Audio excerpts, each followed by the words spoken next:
Salut à toi et bienvenue sur les sentiers de vie de Stacy. Dans le dernier épisode bonus du mois de juillet, je te racontais ma rando catastrophique dans l'Hérault, près du Pic Saint-Loup. Je t'avais dit que pour cette seconde partie, j'allais te raconter mon city trip à Montpellier. Tu sais, celui où je suis censée te raconter la visite de la ville, les raisons pour lesquelles je l'ai pas apprécié, le stand-up que je suis allée voir et mon petit vie ma vie avec des SDF. Eh bien, c'est le moment. Je suis arrivée à Montpellier avec le cœur moins lourd grâce à la belle rencontre amicale que j'ai faite. Vanessa, tu remets un peu le contexte? Sans chaussures de rando, mais avec des Vans aux pieds.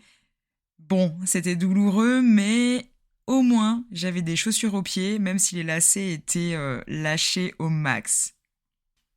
J'avais carrément pris un pass pour avoir les transports illimités au cas où la marche aurait été un peu trop compliquée. Alors, j'ai commencé par aller me chercher un truc à manger, du bon pain, du fromage, des fraises, du saucisson. Donc, bien évidemment, je suis allée au Halles. et puis, je suis allée ensuite découvrir l'Arc de Triomphe. Bon, pas mal, ma foi. Quand t'as vu celui de Paris, bon, celui de Montpellier ne fait pas vraiment sensation, mais ce n'est pas grave, c'est ok. J'étais là pour visiter après tout. Et spontanément, je me suis retrouvée sur la promenade du Pérou, qui se situe juste derrière l'Arc de Triomphe. Et ça, c'était top, car il y avait une brocante, et je dois dire que c'était super animé et plutôt festif même. Donc je me suis posée pour manger, et à peine installée, donc t'as un premier mec qui m'aborde pour me taxer un petit peu de fric. Bon, c'est ok. Puis un deuxième. Puis un troisième. Bon, là je commence vraiment à me demander où j'ai atterri. Après ma petite pause, en vrai j'ai tracé. J'en pouvais déjà plus. Donc je suis allée voir l'église Sainte-Anne. Mais impossible d'y rentrer. Je ne sais pas pourquoi. Et d'autres touristes demandaient pourquoi on n'avait pas accès à cette église. Alors, je me suis rabattue sur le jardin des plantes. Bon, je dis rabattue, mais en réalité, j'allais vraiment y aller. Il faisait clairement partie de mon programme. Et putain, ce jardin était juste fou. J'ai adoré, vraiment. Il y avait toutes sortes de plantes, un bassin avec des nénuphars et donc des dizaines, voire même des centaines de grenouilles. Je n'avais jamais vu ça. En dehors des documentaires animaliers sur Arte, j'avoue. Tous les visiteurs étaient clairement absorbés par ces grenouilles. J'y suis restée un long moment pour observer. Mais tu sais, une fois que tu sortais d'un lieu dans lequel tu étais à Montpellier, je trouvais que l'ambiance de la ville était super étrange. Comme si tu entrais dans une bulle bien réconfortante, juste pour un instant, et qu'une fois ressorti, bah c'est clairement la jungle. Je ne me suis pas sentie à l'aise dans cette ville. Je me sentais carrément incomplète. Je m'ennuyais un peu d'ailleurs. Et je ressentais pas en fait ce sentiment de satisfaction habituel de la rando, de la vadrouille. Et c'était assez frustrant. Alors je suis allée chercher du réconfort dans une brasserie pour m'enfiler une énorme profiterole. Mais même là, tu te fais taxer pendant que tu manges, tranquillement, à chaque coin de rue, dans tous les transports. Je me disais vraiment que le taux de précarité était ultra élevé. Vraiment, je ne comprenais pas et je commençais un peu à esquiver toute personne qui semblait vouloir m'aborder. Alors j'ai fini par rejoindre ma chambre chez l'habitant et là, pareil, ultra frustrant. Je suis tombée chez une nana, disons, assez particulière, qui est a priori restée quasiment tout le week-end dans sa chambre et dans le noir, et à m'envoyer clairement des messages pour me donner des infos alors que la chambre que je louais chez elle était collée à la sienne. Waouh, ça, franchement, elle m'avait foutu le cafard.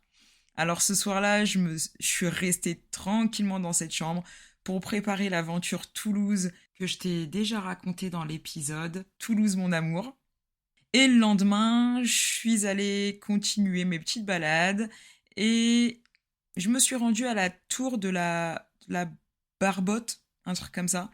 Et avec toute mon innocence, ma naïveté, je pensais que j'allais pouvoir monter jusqu'au sommet de cette tour. Tu parles, rien du tout. Par contre, c'était super joli et j'avais beaucoup apprécié passer le porche de l'entrée et découvrir des terrasses et d'autres petits commerces. Ça faisait vraiment un petit esprit de guinguette toute mignonne. Ensuite, je suis partie à la recherche du street art que je n'ai jamais trouvé. Jamais. Hormis deux, trois spots, mais ce n'était pas ce à quoi je m'attendais et je pense que c'était pas du tout ce que j'étais censée voir aussi.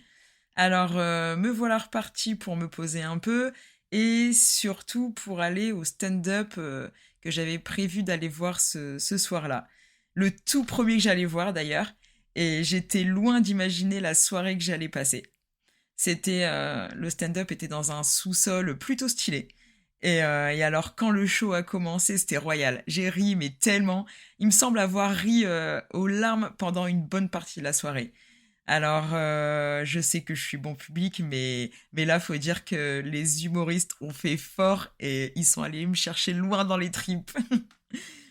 Sans compter qu'en plus, eh ben, ils étaient tous super cool. Et je crois que lors de mes prochains stand-up, enfin, du moins les prochains stand-up que j'irai voir, les mecs et les nanas vont devoir taper tellement dans le dur euh, pour se mettre au niveau du premier que j'ai vu. Après ça, comment tu veux rentrer? Euh, Parce que ces petits événements, quand on ressort, eh bien, tu crées des liens avec d'autres personnes, du public, tu trinques à cette agréable soirée, puis tu rencontres d'autres personnes super cool, puis encore d'autres, puis d'autres encore, qui font que tu ne vois même plus le temps passer au point d'en oublier que tu vas sans doute louper le dernier tram pour rentrer. Et c'est ce qui a failli se produire d'ailleurs.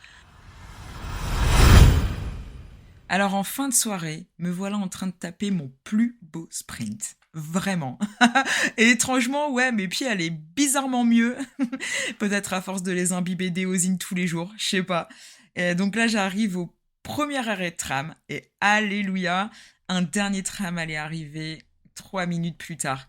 Ça a laissé quand même le temps à un mec pour venir m'embêter un peu et se permettre de rentrer dans le tram avec moi. Si, si, je te jure, il voulait carrément s'inviter dans l'appart où je louais ma chambre chez l'habitant. Complètement zinzin. Mais euh, trois contrôleurs avaient eu l'œil. Merci. Et sont rentrés dans le tram et ils l'ont viré clairement en le menaçant de l'amende pour absence de titre de transport. Donc comme quoi, parfois ça nous gonfle de les voir, ces contrôleurs. Hein. Mais là, je peux dire que j'en étais ravie, même ravie d'être contrôlée. Ça aussi, c'est toute une histoire, hein. Ne serait-ce qu'avec la SNCF, hyper frustrant de payer un billet qui coûte une blinde, un pont, quand personne ne daigne te contrôler. Bref, en sortant du tram, il me restait plus que 10 petites minutes de marche pour rejoindre l'appart. Et qu'est-ce que je vois? Eh bien, de l'animation, bien sûr. Et quand on me connaît un petit peu, on se demande comment je vais faire en fait pour rentrer après avoir été stimulée toute la soirée. Et c'est à ce moment-là qu'un autre type m'interpelle, plutôt sympa, qui me conseille de ne pas aller à l'endroit animé que je voyais au loin. Mais comment te dire, mon grand, que si je le sens, je vais là où bon me semble. Mais par contre, qu'est-ce que j'ai ri avec ce lourdeau. Ce gars-là était bien drôle parce qu'il faisait croire à une richesse de dingue, à une vie de grand millionnaire, mais qui finalement me demande si je peux lui avancer quelques ronds pour se payer une bière. Tu vois un peu le topo? Et c'est à ce moment-là qu'Angelo arrive, un SDF, Angelo, avec qui j'ai commencé à discuter parce que ce pseudo-millionnaire devenait quand même insupportable et un tantinet lourdingue. Et Angelo l'avait capté en fait. Et c'est à cet instant que le vie ma vie a commencé. Angelo voulait continuer à faire la manche à passer 1h du matin, alors on s'est posé à son feu habituel, à sa demande. Donc voilà, et un mec qui rentrait chez lui à la base s'est greffé à notre petit groupe. Et s'en sont suivis des heures et des heures d'échanges, de rires. Euh, et le pseudo-millionnaire en a eu marre de nous. Alors il a fini par partir. On a été trop contents. Et puis Angelo nous a proposé de découvrir son camp de fortune. Euh, et il souhaitait aussi nous présenter son petit frère. Euh, Ce soir-là, la chaleur avait disparu pour laisser place à une belle fraîcheur de nuit. Et qu'ont-ils fait? Parce que j'avais froid. Eh bien, ils ont fait un feu dans leur camp de fortune. Rien que ça. Alors, les échanges ont continué avec des grandes questions existentielles, plus folles les unes que les autres. Et ils nous ont expliqué tous les deux, là, les deux frères, comment ils en sont arrivés à cette vie, leur passé, leur quotidien actuel, et les raisons qui les ont menés à ce qu'ils vivent aujourd'hui. J'ai vite compris que tout le monde peut sombrer du jour au lendemain, que personne n'est à l'abri de rien, qu'un événement dramatique, en fait, peut te faire tout perdre et que ta vie peut voler en éclats en un simple claquement de doigts. Alors en soi, en théorie, on le sait ça, mais ça m'avait quand même foutu une sacrée claque d'écouter leur récit de vie. Et puis les heures passaient, le soleil s'est levé, il était temps de rentrer dormir un peu quand même, pour préparer et aussi reprendre mon sac, car je rentrais ce jour-là à Bordeaux l'après-midi même. Midi, je quittais donc l'appartement avec ma super belle hôte. Le cœur lourd et léger à la fois cette fois-ci. Parce que finalement, moi qui étais déçue de ne pas avoir pu terminer ma rando, la rencontre de ces deux SDF m'a clairement remis les pendules à l'heure. J'ai pleuré durant des heures derrière mes lunettes de soleil, bien sûr, et je suis rentrée chez moi complètement lessivée. Mais je ne me sentais plus aussi incomplète qu'au début. J'ai quitté l'Hérault en me disant que rien n'avait été parfait, certes, mais que les rencontres, elles l'avaient été.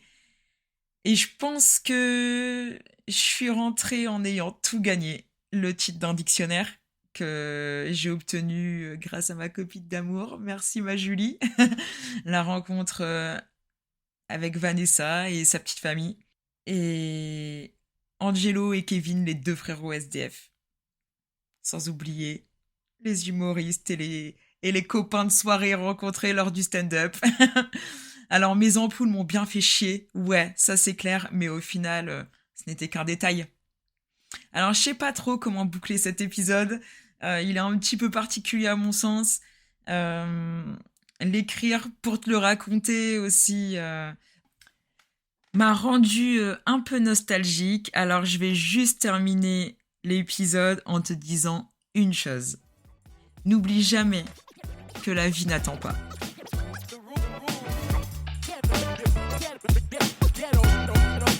Ghetto funk.